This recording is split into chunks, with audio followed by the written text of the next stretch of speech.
Good afternoon.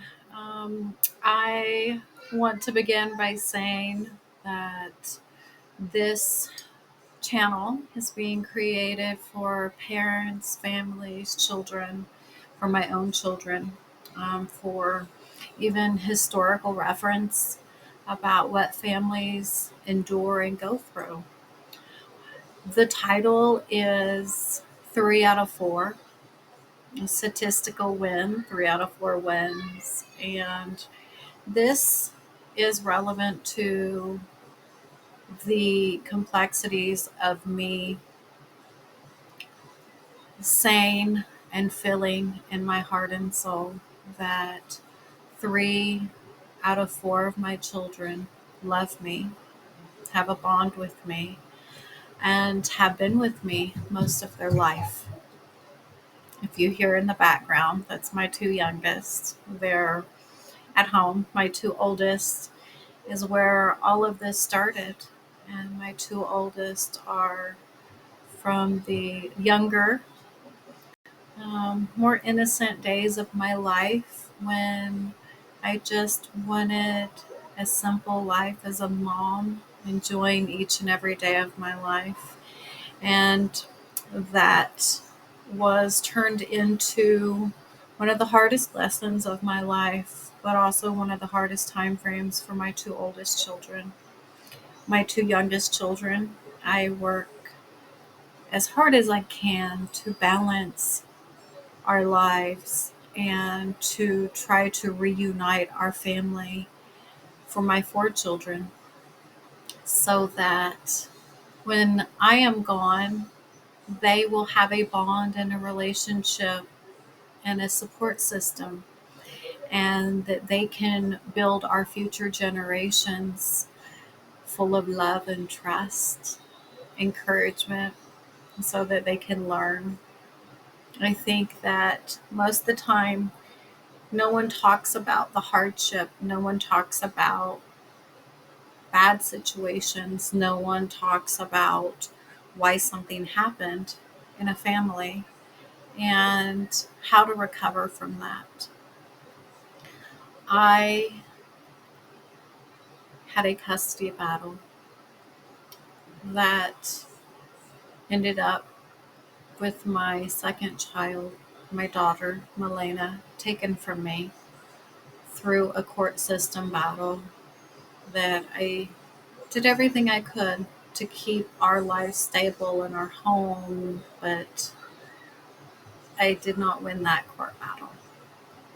And despite my effort, despite my love, despite my dedication to my family and my future, I did not win that court battle. And because of that, I lost custody of my second child. My oldest child remained with me only because he was from another father. The father of my second child wanted full custody. Once I informed him I was going to marry another person and move 2 hours north from the hometown that I lived in, um, since he and I had separated. And he was going to have the same visitation that we had practiced for years, every other weekend, one time during the week, if not. I will never forget telling him. He knew the guy that I had been dating for a long time. He knew him. He joked about him. There was never any encouragement from my ex. There was never any positive encouragement after we left because of the terms which I left on. Um, he had my daughter's father had moved a woman in and was married probably within a month or two of me leaving him. Um, My daughter was 6 months old when I left, when I took my oldest child and our daughter together, and I moved back to an old family farm. Um, it was an old rundown family farm. It was a better situation than the life I had with him because my home was full of honesty, um, no lies, no deception, no chaos. Um, all the money in my life was legal when I decided to move back to the old family farm that was run down. And I decided that that was the safest and that was the most ethical home I could provide for me and my children, despite the fact that I wasn't going to have the access to money. I wasn't going to have the comfortable life. I wasn't going to have the 300 or the 3,000 plus square foot home that we lived in together. I wasn't going to have the comfort of new cars. Um, I remember when I left, he told me my daughter was 6 months old, around 6 months old when I left him. And I remember he was so angry with me that he stated I had what every woman wanted, an open bank account. Why couldn't I just be happy with an open bank account? Go have fun and just be happy. But the reason I couldn't be happy was because not all of the money that we had was legal. And that was something that my principles would not allow me to have. I dealt with him not being able to get and receive medical help for a drug addiction. Um, it was a lot of lies and it was a lot of deception. Every time he left the house, I wouldn't know if he would come back clean and sober or if he would come back paranoid and crippled and bug eyed. And I just wanted truth and honesty, and I wanted a safe home where I knew that if I left my house and I left the man that I love to go pick up groceries, I could come home with him having our children, and I was going to come home to a sober man that wasn't under the influence of drugs, that hadn't had someone come by our home while I was grocery shopping and drop drugs off to him while I was grocery shopping.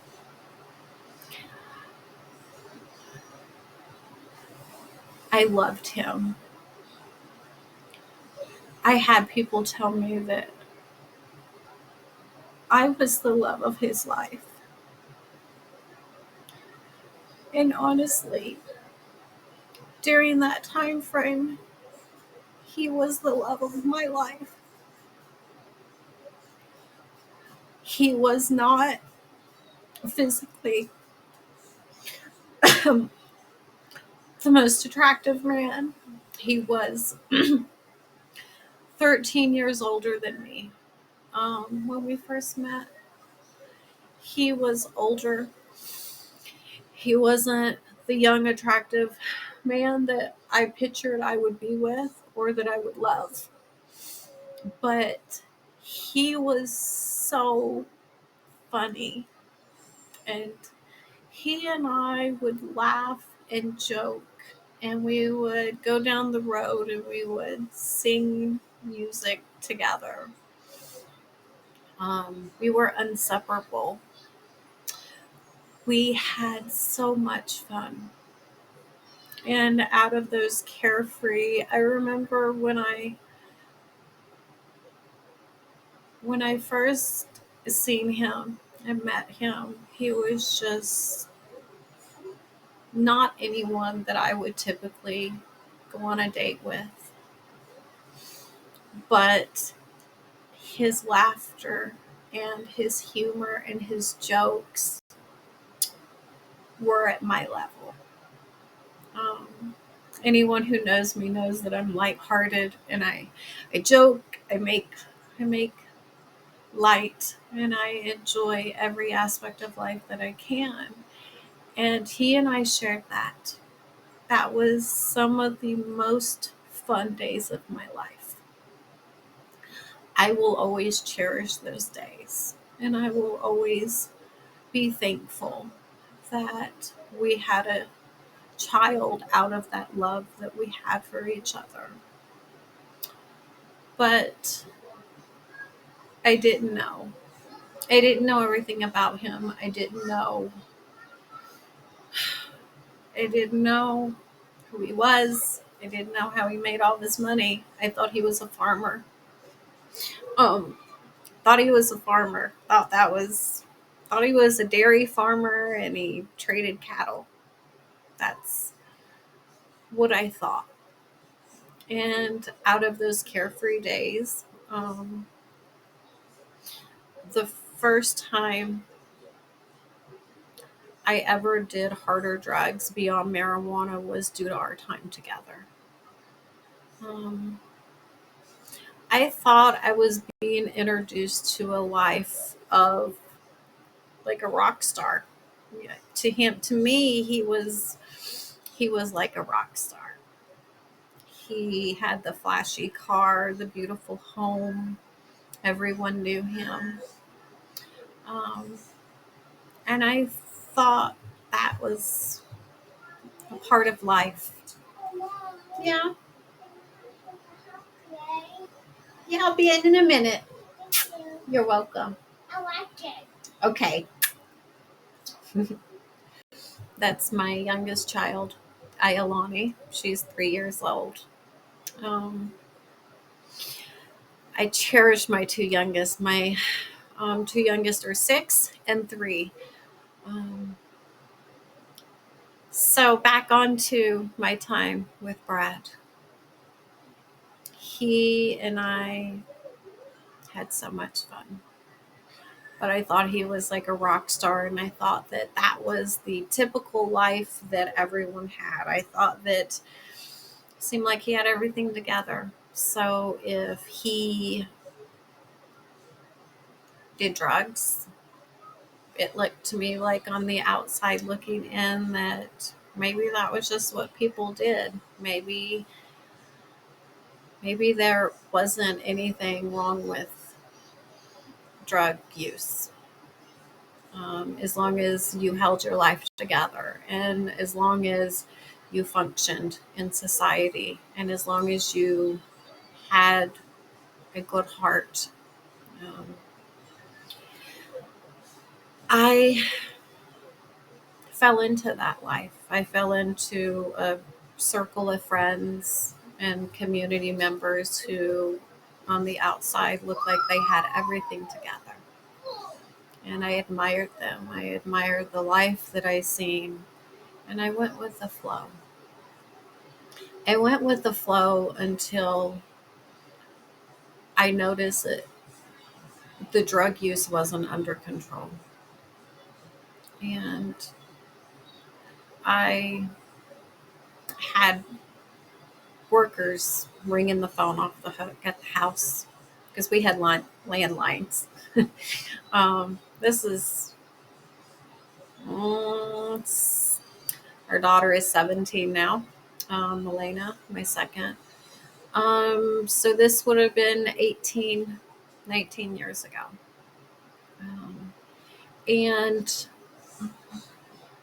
he would be so under the influence of drug use that he would be in a paranoid state of mind where he would be hiding out in the basement and he wouldn't come out, and his workers would ring the phone. Okay. I'll be in a minute. Um, his workers would ring the phone off the hook and need him for something, and he was just incoherent. He wouldn't pick up the phone. Um, he would go on like that for days, and I would beg him to get help. Um, I went to his family. I talked to his friends, and I remember one of his brothers telling me that they had tried their best over the years as well. Um, that he talked about going to rehab before and he talked about getting help, but it never happened. Um, and they wish me luck. They wish me luck. And I was left on my own to figure out what to do. But I knew that I didn't want a life like I had at that moment. Um, During the process of me finding out about the drug addiction and that not all the money was legal in his life, I found out I was pregnant. And my closest friend and I had just cried to her. I just cried. And I was like, this is everything on the outside looks perfect, and everyone must think my life is perfect. But I've been debating on whether or not to leave him for weeks now and what to do. And I said, his family has told me this is who he really is. They've tried helping him. And I couldn't imagine bringing a child into that life. Um, I already had a 3-year old from my first marriage in life, and I didn't trust him with, I couldn't leave the house and trust him. So I couldn't imagine bringing another child into that world, into that life. So I told her about being pregnant, and I told her that an abortion was the responsible thing to do. That I needed to get an abortion and I needed to leave him, and that there was nothing positive going to happen from this situation that I had found myself in. Um, and she understood, like all good friends do, and she supported me, and we cried together. We planned everything. We had the place to go to. I told her that I would inform Brad about what was happening and what the situation was. And um, when I told him, I will never forget the mascara stain that used to be on our comforter. And that mascara stain was from me crying and telling him that I was leaving, and that I was pregnant, and that this was a horrible situation, and that I wished him well, and that I I wished that he would find happiness and peace, and that his life would not include the heartache that I had experienced with him, that I loved him very dearly. Um, and cried. He cried and he begged me. He begged me for so long. We sat on the bed together and he begged me not to get an abortion. And he pleaded that he would get help, that he would do whatever it took. He would go to a rehab facility, that he just didn't want me to do this because we loved each other and he loved me, and that this child must have been meant to be born and not to do this. And I insisted that I already had the appointment. I told him the day of the appointment. I told him my friend was going to take me and I was going to pack my stuff that day and I was going to leave.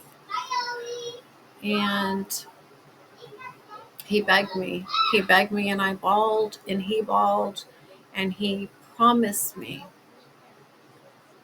everything that someone with addiction promises the person that they love and that loves them, that will convince them to stay longer. And in that moment, we laid on the bed together, and my mascara stained the comforter until the day that I left. And every time I went to bed and every time I tried removing it, it would not remove. It was there until the day that I left.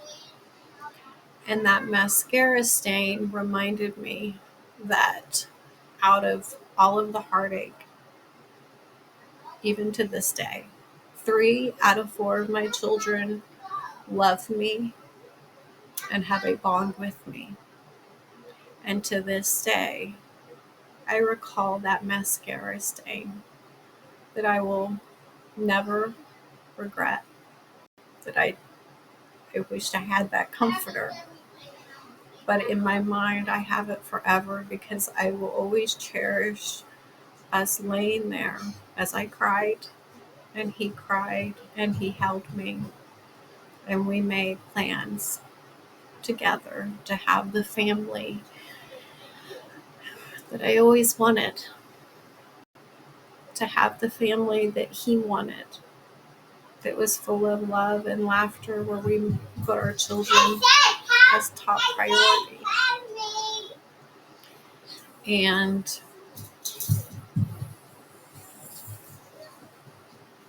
of course, this video wouldn't be made if we actually had obtained that and achieved it. But we did achieve having a beautiful daughter together. Today she's 17. I seen her 2 months ago for the first time in 10 years. She was taken from me when she was 7 years old, when I had done nothing wrong. No, I had not committed an illegal crime of any kind.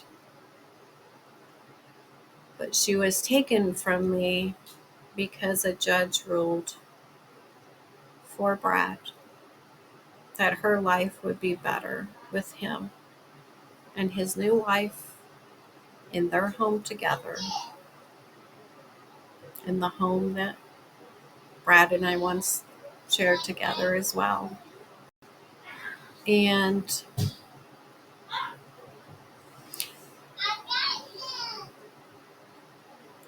when I seen Milena for the first time in 10 years, she looked so scared. She looked fearful to embrace me. But I know that it had to happen, and I know that the love we had wasn't the same. But I know my responsibility as a mom is to look at the bigger picture, which is why I'm here, which is why I'm sharing these videos of my heart, my struggles, my life, and this situation, so that other mothers and other families and other fathers and other family members can know not to give up. And that people looking on the outside can understand, just because a child isn't with a parent, Just because a child isn't with the biological family doesn't necessarily mean something bad happened beyond control of the people that love that child. So 3 out of 4 children have been with me their entire life. My two youngest. I'll show you guys pictures of them at some point. Um, I'll share pictures. I'll share more of my story about me and Brad and how I will always cherish the love that we had together, and I will move forward for the better for Milena, for my oldest son, Brighton. He is a senior at Boise State. He's a frat boy. He's trying to pay rent on his own for the first time. He's been late on rent every time since he started paying rent, but I'm proud of him and he's getting it. He's got it. And I'm thankful, guys. I'm thankful that I'm still here. I'm thankful I didn't psychologically cave when the pain was so severe that I didn't want to live or move forward, because those moments happened in my life. So I look forward to sharing more videos. I'm lounging on a Saturday afternoon in pajamas all day, and I've just started this channel. So enjoy and have a wonderful day, guys.